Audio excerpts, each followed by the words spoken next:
Alright, Logarithms Day 3.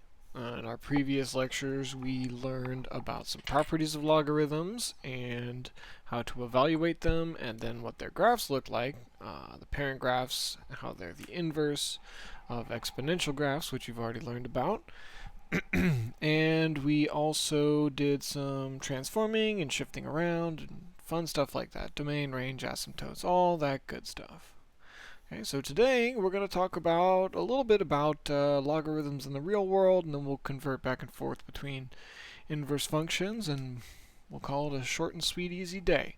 So as you can see on the screen and on your notes, many measurements in the real world have such a wide range of values that it's actually easier to represent them on a graph using a logarithmic scale.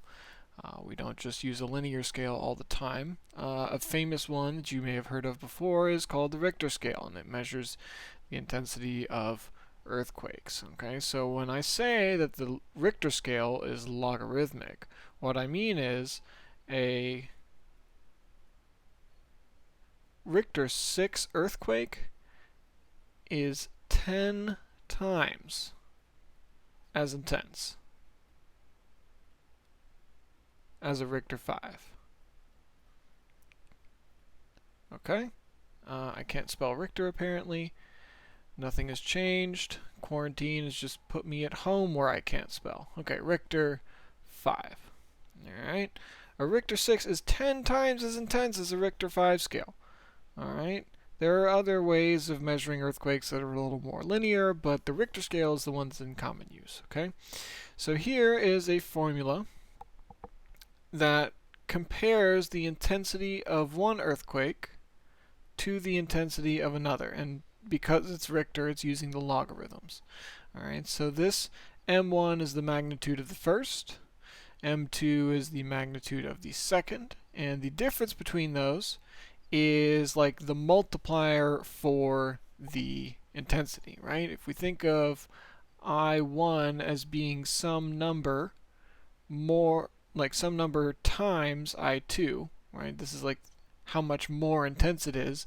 And when you divide them, the number you get is like that scaling factor. Okay, so let's do an example here of the Richter scale. We're going to use this formula that's right here, and we're going to say that the log of the intensity 1 over intensity 2 is going to be, alright, so let's say that the December one is the intensity one. So we'll call that the intensity of the December.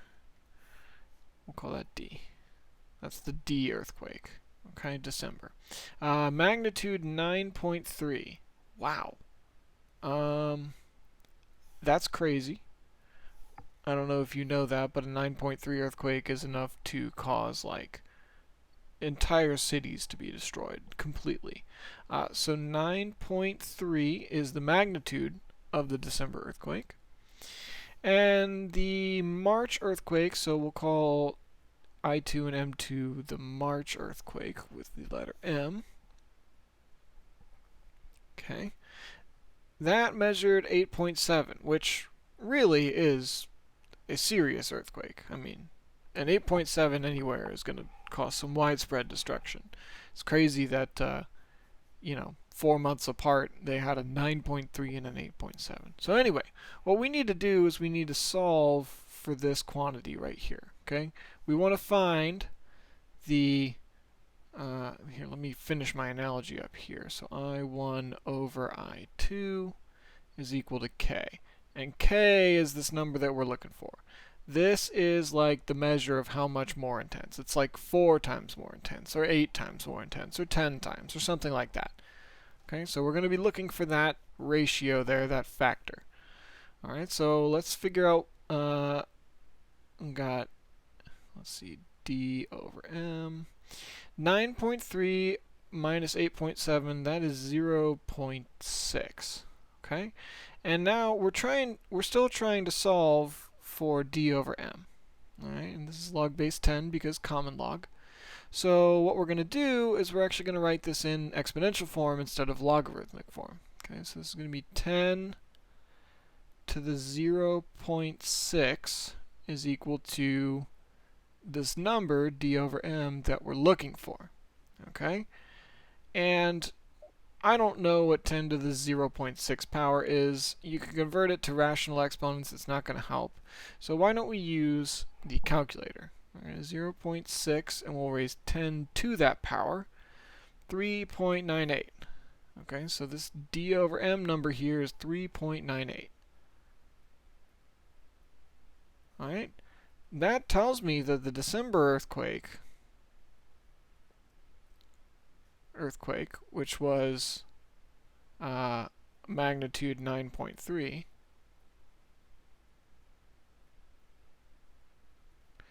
was almost 4 times as intense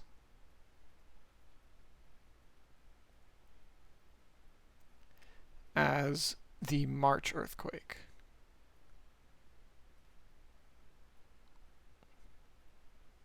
Which was magnitude 8.7.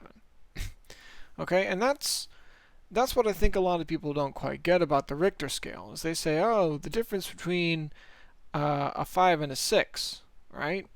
5 and 6, they're close together. It can't be that much of a difference. I mean, the difference between 5 and 6 is 10 times. This 0.6 difference in the magnitude was equivalent to about 4 times as intense. That's what's crazy about the Richter scales. The higher in the intensity you go, the crazier it gets. So let's set that up one more time. In 1995, an earthquake in Mexico registered an 8.0 on the Richter scale. So we've got 8.0.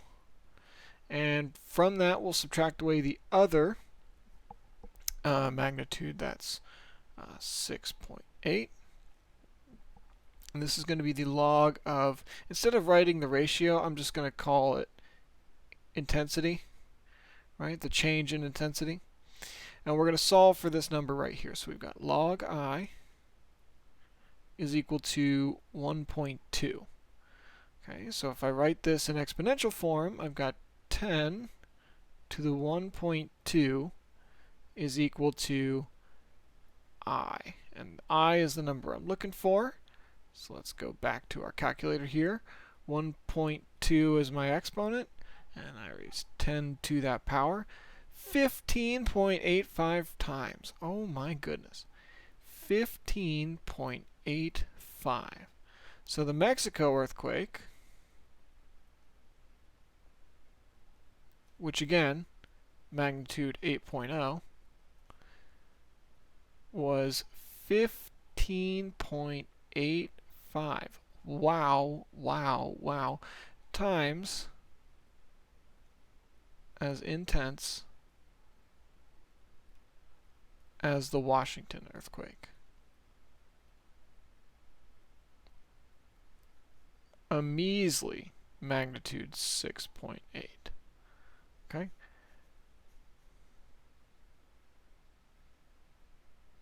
Okay. Alright, so there's an application of logarithms in the real world. Sometimes earthquakes just get so crazy intense that we need a slightly more compact way of representing their intensity and their magnitude. Okay? So now we're going to find the inverse of each function. If you will recall back to section 6.7, when we find an inverse, what we're doing is we're swapping x and y, and then we solve for y. Okay? So you can do this one of two ways. You can swap x and y first. So you can, 1, swap x, y, then solve.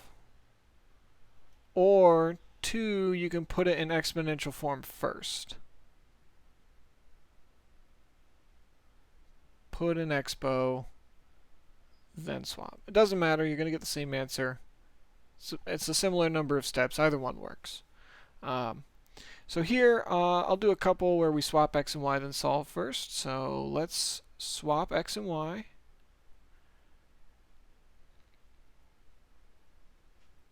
Okay.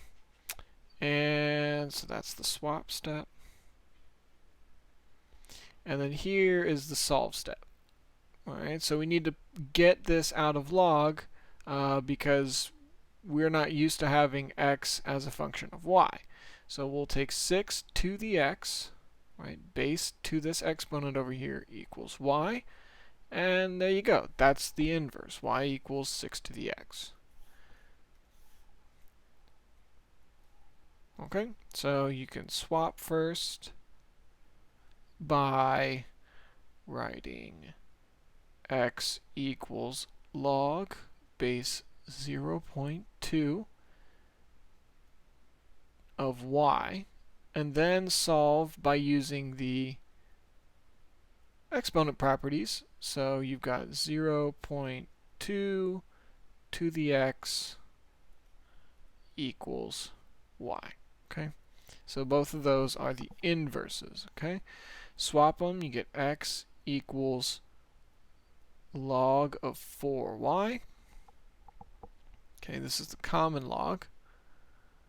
So then we will raise 10 to the x power and get 4y. And we're not, when I say give me a function, I just want y on its own. So we'll go y is equal to 1/4 times 10 to the x. Okay, so that looks like one of the exponential functions that we've been talking about. You can also put it in exponential form and then swap. This works just fine too. So for example, d here, I can go ahead and put this as 6 to the y equals 5x.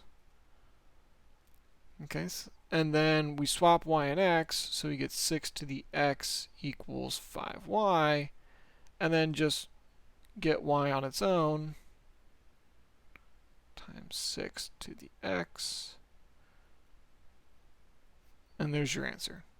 Okay, so finding the inverse is as simple as swapping x and y and then solving for y. The solving for y part is the key though. Don't leave that 5y there. Okay, so this would be 10 raised to the y because common log equals x minus 3. And now I'm going to switch them, so I'll get 10 to the x is equal to y minus 3. And I will add the 3 to both sides to get the y on its own. So that will give me y equals 10 to the x plus 3. And last but not least, we've got 8 to the y equals x plus 4. We'll swap the x and the y. That'll give us 8 to the x. Oh my goodness, my handwriting. Apologies. 8 to the x equals y plus 4. And we will subtract the 4 from both sides to get that. Okay?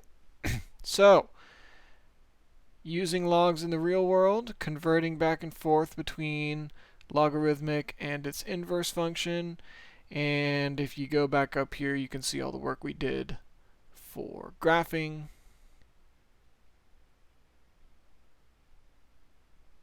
and the initial property work that we did. Okay? So, if you have any questions about logarithms, email your teacher, me, Miss Alday, Miss Jacobson. Khan Academy, remind, do what you gotta do. You've got a test on this week. Good luck.